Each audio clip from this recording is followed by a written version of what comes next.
agora uma conversa entre mulheres, sem polarização, mesmo em tempos de eleições. Sem dividir mulheres de esquerda, mulheres de direita, sem violência, sem ninguém chamar ninguém de baranga. Isso é possível? Certamente sim.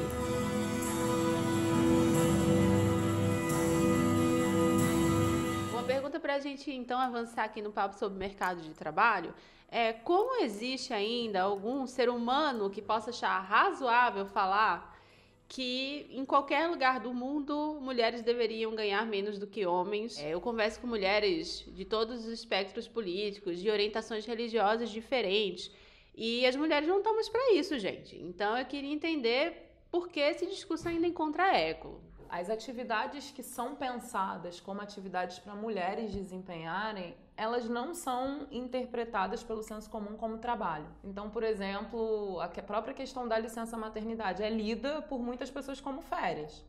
E, na verdade, tem um grande trabalho envolvido no tempo de licença maternidade em ser mãe, assim como em ser pai para quem assume esse lugar. Essas propostas vêm de ideias de que ser mulher representa o lugar do não trabalho, que cuidar não é um trabalho. E nós mulheres também não trabalhamos só praticando cuidados, mas fica associado, né, como se tudo que a gente fizesse fosse uma extensão do que está esperado que nós façamos nas nossas casas, né? Eu acho que também uma coisa muito forte de uma cultura do ódio mesmo, às mulheres, aos seus corpos, assim como as próprias crianças, né? A gente vê o tempo todo em lugares supostamente de adultos, pessoas pedindo para a criança calar a boca, fazer silêncio, sem o menor tipo de empatia. Tem uma cultura muito forte de que a política, principalmente a política institucional, não é um lugar para mulheres.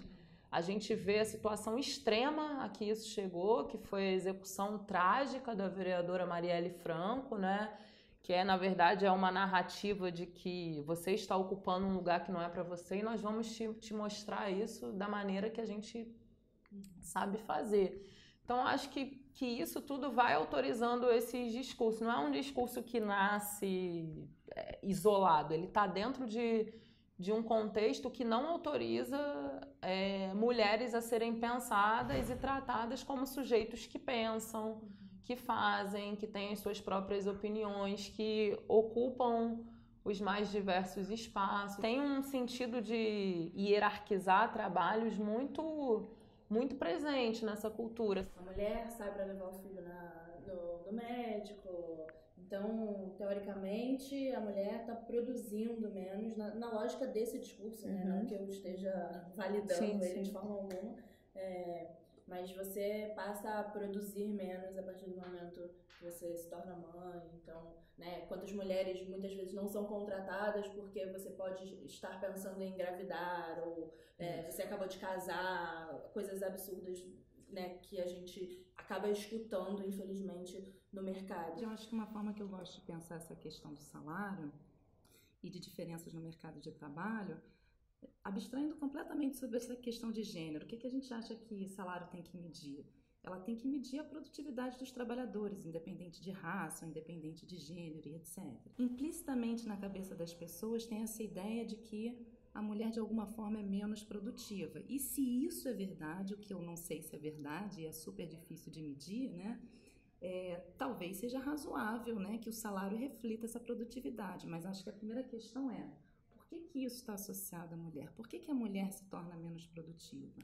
Né? E por que a gente está nesse equilíbrio em que a mulher é que leva ao médico, não é o homem que leva ao médico? Né? E acho que uma grande parte do trabalho acadêmico é tentar ver que parte disso, dessa diferença de salário, vem de características que são correlacionadas com o gênero, e que parte desse diferencial de salário vem pelo fato de que de fato existe uma discriminação. Então, a questão do diferencial de salário, ela é um fenômeno complexo que certamente envolve discriminação, mas envolve escolhas ocupacionais, envolvem expectativas de tarefas que estão mais associadas a um gênero, que não necessariamente deveriam estar, né? Mas de certa forma estão capturando um fenômeno muito complexo que tem a ver com produtividade, tem a ver com discriminação, tem a ver com escolhas, né?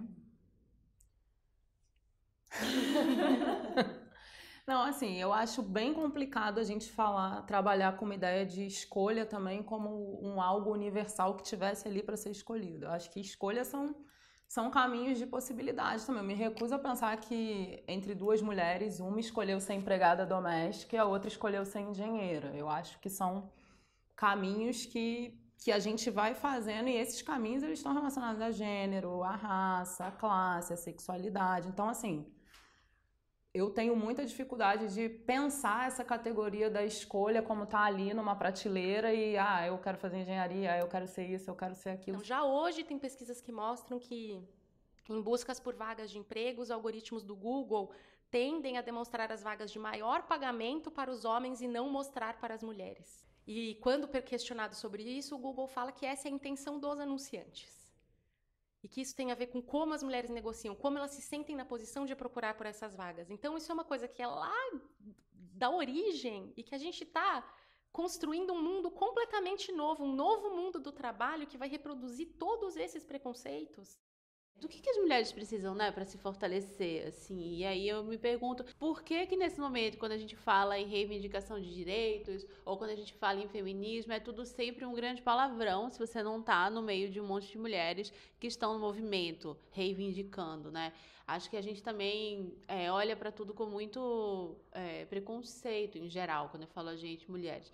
E entender melhor do que a gente fala quando a gente discute esses padrões e fala que definitivamente isso não pode ser perpetuado. E bom, queria lançar uma última pergunta aqui desse balde de mercado de trabalho, se vocês acham que as mulheres que buscam por esses direitos, elas ainda são, de certa forma, repreendidas. Seria legal ouvir o que vocês pensam sobre isso.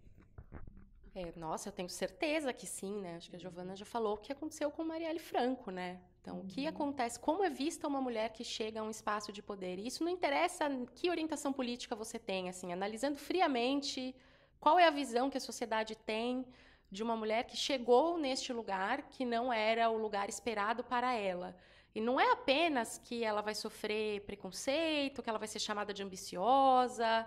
Ela vai ter uma série de oportunidades de vida tiradas dela e algumas vezes ela vai ser repreendida algumas não, muitas vezes eu acho que ela vai ser repreendida com violência. A Giovana citou o processo de impeachment da presidenta Dilma, que eu acho que não importa qual seja a sua orientação política, eu acho que é interessante analisar da perspectiva do fato dela ser mulher. Os adesivos que as pessoas usavam no carro, era uma coisa extremamente violenta até, eu acho, assim, remetendo à violência de gênero. Um homem teria recebido o mesmo tratamento?